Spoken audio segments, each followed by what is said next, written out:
Coronavirus, pour un chef urgentiste français, la coronapanique, c'est ça qui pourrait nous amener à la catastrophe. La crise sanitaire du coronavirus est-elle la plus grave connue en Europe depuis des décennies?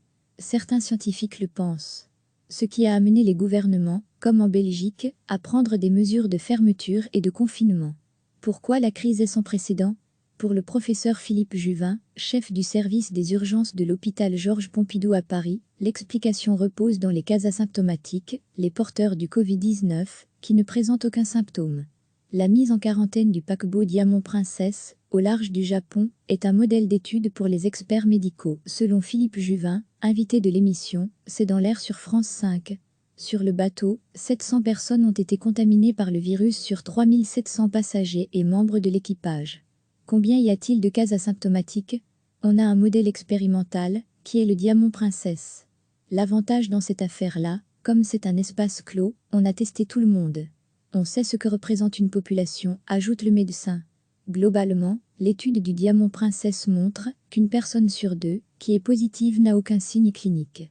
Donc, vous ajoutez aux 2700 cas en France, NDLR, ceux qu'on ne teste pas, c'est-à-dire qui sont en nombre considérable, c'est-à-dire toutes les formes frustres. En clair, dont les manifestations sont nettement atténuées. Un peu de fatigue, un peu de tout, 2 points, c'est la majorité des patients. Vous multipliez par 2 le tout, et vous avez une estimation du nombre de cas réels. Donc, il y a beaucoup plus de cas qu'on ne le dit. Pourquoi l'épidémie de Covid-19 est-elle considérée par Emmanuel Macron comme la plus grave crise sanitaire qu'ait connue la France depuis un siècle?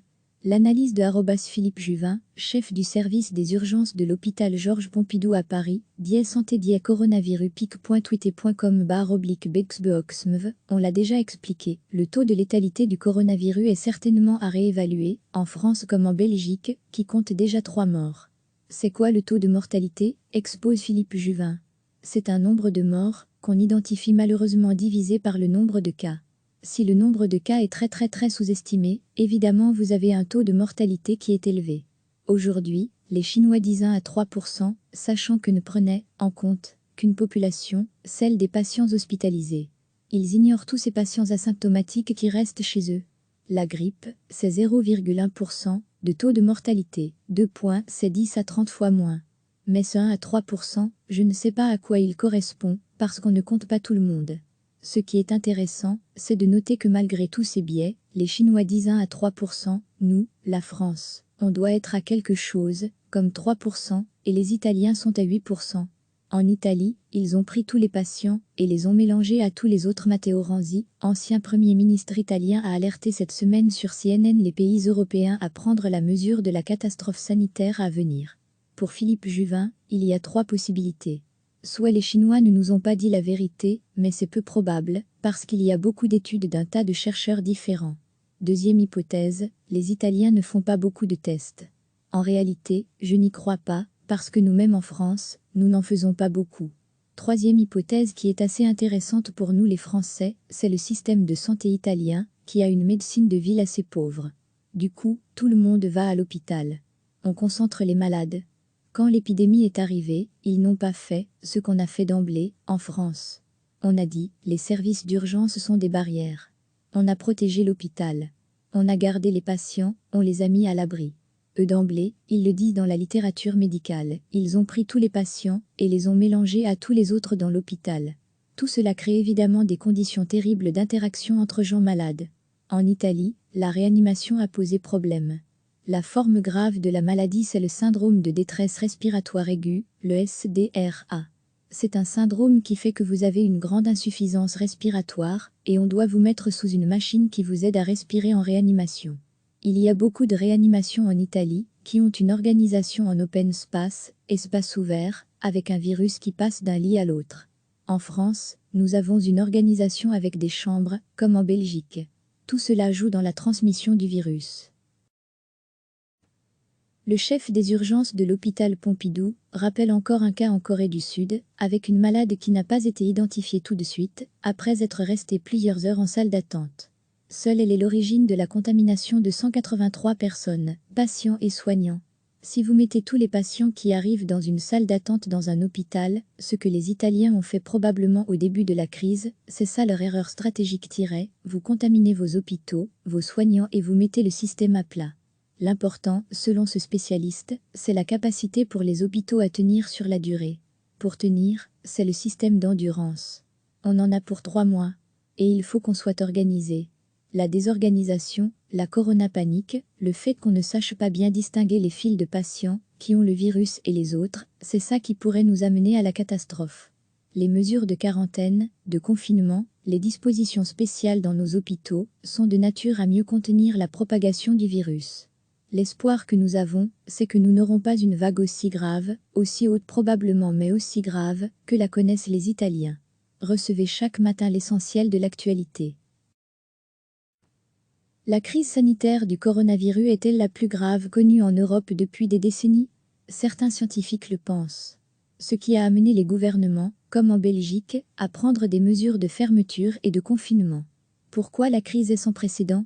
Pour le professeur Philippe Juvin, chef du service des urgences de l'hôpital Georges Pompidou à Paris, l'explication repose dans les cas asymptomatiques, les porteurs du Covid-19, qui ne présentent aucun symptôme.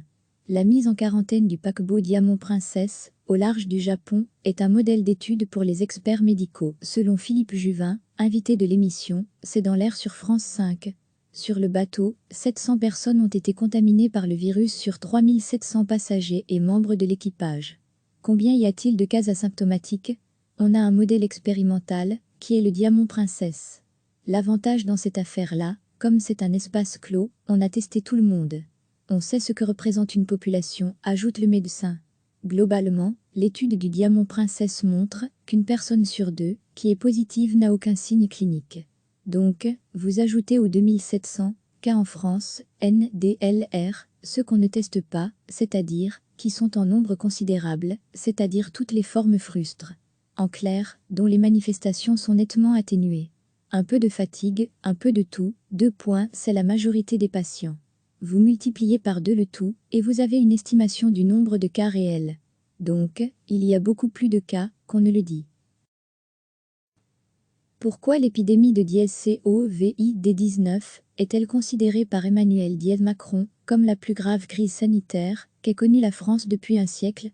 L'analyse de @Philippe Juvin, chef du service des urgences de l'hôpital Georges Pompidou à Paris, santé coronavirus pic.twitter.com/bexboxmv. Pourquoi l'épidémie de Covid-19 est-elle considérée par Emmanuel Macron comme la plus grave crise sanitaire qu'ait connue la France depuis un siècle? L'analyse de @Philippe Juvin, chef du service des urgences de l'hôpital Georges Pompidou à Paris, santé coronavirus pic.twitter.com/bexboxmv. On l'a déjà expliqué, le taux de létalité du coronavirus est certainement à réévaluer, en France comme en Belgique, qui compte déjà 3 morts. C'est quoi le taux de mortalité? Expose Philippe Juvin. C'est un nombre de morts, qu'on identifie malheureusement divisé par le nombre de cas. Si le nombre de cas est très sous-estimé, évidemment vous avez un taux de mortalité qui est élevé. Aujourd'hui, les Chinois disent 1 à 3%, sachant que ne prenaient en compte qu'une population, celle des patients hospitalisés. Ils ignorent tous ces patients asymptomatiques qui restent chez eux. La grippe, c'est 0,1% de taux de mortalité, 2 points, c'est 10 à 30 fois moins. Mais ce 1 à 3%, je ne sais pas à quoi il correspond, parce qu'on ne compte pas tout le monde. Ce qui est intéressant, c'est de noter que malgré tous ces biais, les Chinois disent 1 à 3%, nous, la France, on doit être à quelque chose, comme 3%, et les Italiens sont à 8%. En Italie, ils ont pris tous les patients et les ont mélangés à tous les autres. Matteo Renzi, ancien Premier ministre italien, a alerté cette semaine sur CNN les pays européens à prendre la mesure de la catastrophe sanitaire à venir. Pour Philippe Juvin, il y a 3 possibilités. Soit les Chinois ne nous ont pas dit la vérité, mais c'est peu probable, parce qu'il y a beaucoup d'études d'un tas de chercheurs différents. Deuxième hypothèse, les Italiens ne font pas beaucoup de tests. En réalité, je n'y crois pas, parce que nous-mêmes en France, nous n'en faisons pas beaucoup. Troisième hypothèse qui est assez intéressante pour nous les Français, c'est le système de santé italien, qui a une médecine de ville assez pauvre. Du coup, tout le monde va à l'hôpital. On concentre les malades. Quand l'épidémie est arrivée, ils n'ont pas fait ce qu'on a fait d'emblée, en France. On a dit, les services d'urgence sont des barrières. On a protégé l'hôpital. On a gardé les patients, on les a mis à l'abri. Eux d'emblée, ils le disent dans la littérature médicale, ils ont pris tous les patients et les ont mélangés à tous les autres dans l'hôpital. Tout cela crée évidemment des conditions terribles d'interaction entre gens malades. En Italie, la réanimation a posé problème. La forme grave de la maladie, c'est le syndrome de détresse respiratoire aiguë, le SDRA. C'est un syndrome qui fait que vous avez une grande insuffisance respiratoire et on doit vous mettre sous une machine qui vous aide à respirer en réanimation. Il y a beaucoup de réanimations en Italie qui ont une organisation en open space, espace ouvert, avec un virus qui passe d'un lit à l'autre. En France, nous avons une organisation avec des chambres, comme en Belgique. Tout cela joue dans la transmission du virus. Le chef des urgences de l'hôpital Pompidou rappelle encore un cas en Corée du Sud, avec une malade qui n'a pas été identifiée tout de suite, après être restée plusieurs heures en salle d'attente. Seule elle est l'origine de la contamination de 183 personnes, patients et soignants. Si vous mettez tous les patients qui arrivent dans une salle d'attente dans un hôpital, ce que les Italiens ont fait probablement au début de la crise, c'est ça leur erreur stratégique. Vous contaminez vos hôpitaux, vos soignants et vous mettez le système à plat. L'important, selon ce spécialiste, c'est la capacité pour les hôpitaux à tenir sur la durée. Pour tenir, c'est le système d'endurance. On en a pour 3 mois. Et il faut qu'on soit organisé.